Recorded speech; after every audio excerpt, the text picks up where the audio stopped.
Mga ka-crypto, may isang mensahe ngayon ang umiikot sa market at hindi ito ordinaryong prediction.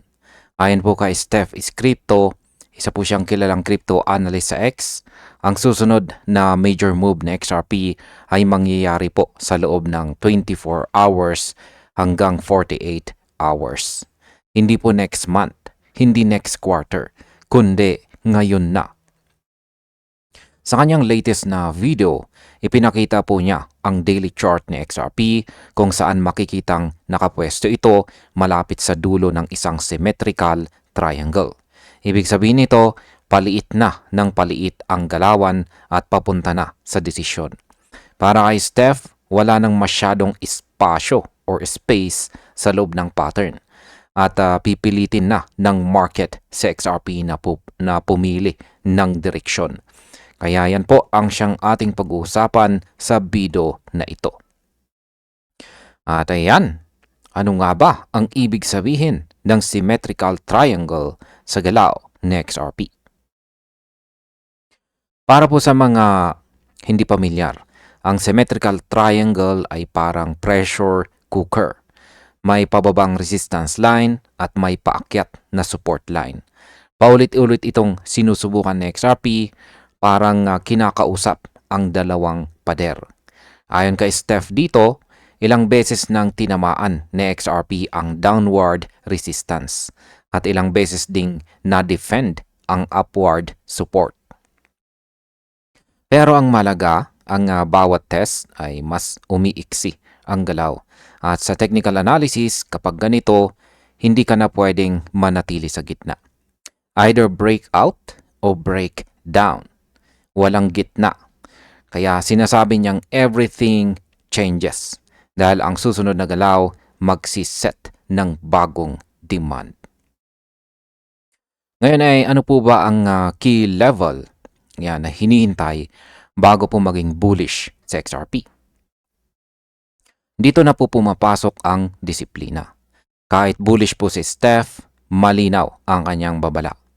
Sinabi niya na sa daily bearish structure pa rin si XRP dahil may lower highs at saka lower lows. Para mabago po ito, kailangan po ng break or pagkabasag sa ibabaw ng $2.20. Hindi po week lang. Hindi intraday pump, kundi daily candle close. Ngayon ay bakit po ba $2.20? Yan, dahil ayon po sa volume data, dito nag-cluster ang pinakamalakas na traded volume sa loob ng isang taon.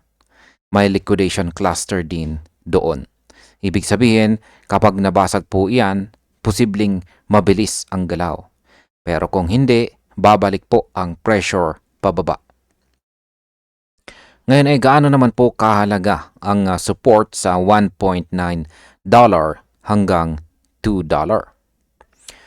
Hindi po lahat ng laban ay nasa itaas. Para kay Steph, ang green support zone sa $1.9 hanggang $2 ang siyang tunay na linya ng buhay na XRP. Hawak ito simula pa noong December 2024. Ilang beses nang tinamaan pero hindi pa rin bumibigay. Sa market psychology, kapag paulit-ulit na dinidefend ang support, ibig sabihin ay may tahimik na mga buyers.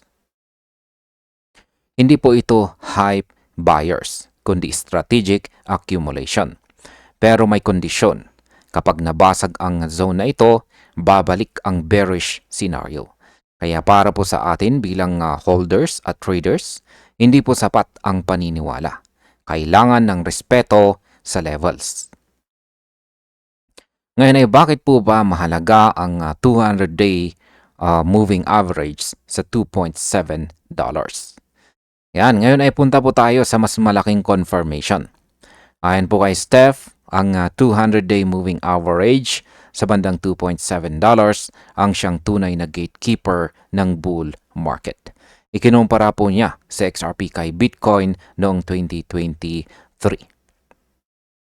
Noong mabasag po ni Bitcoin ang 200-day moving average sa $28,000, dito po nagsimula ang malakas na rally.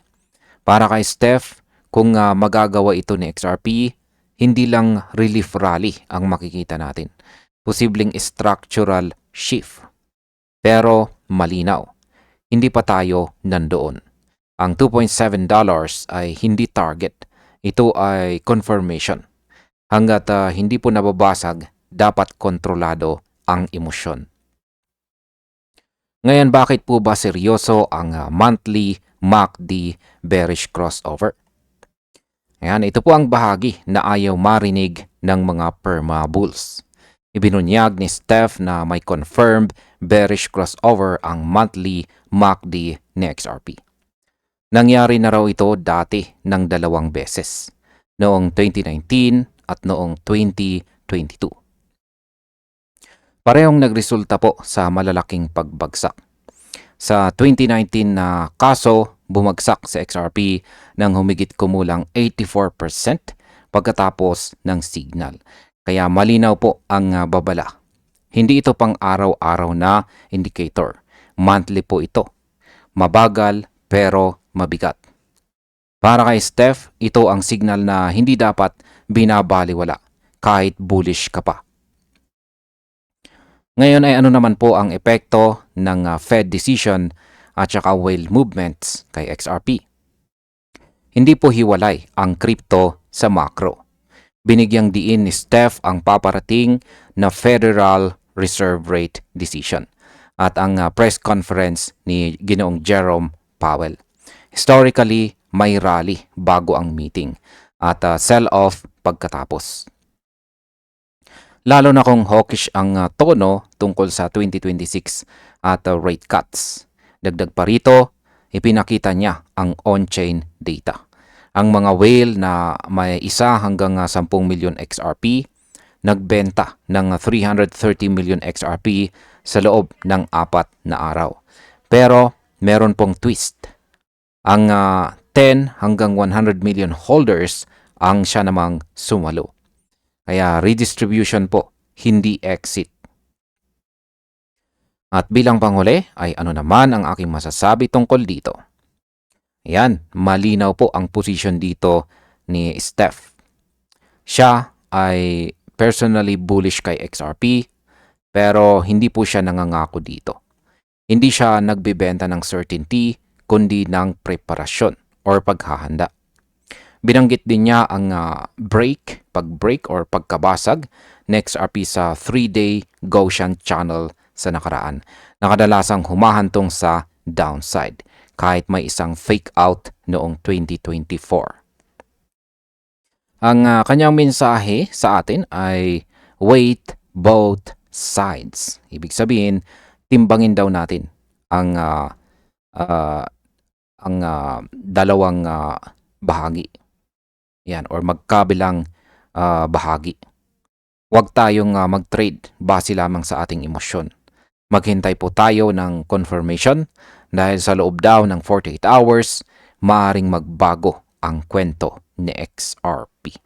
At ayan, hanggang dito na lamang po tayo sa video na ito mga ka-crypto. Maraming salamat sa panonood.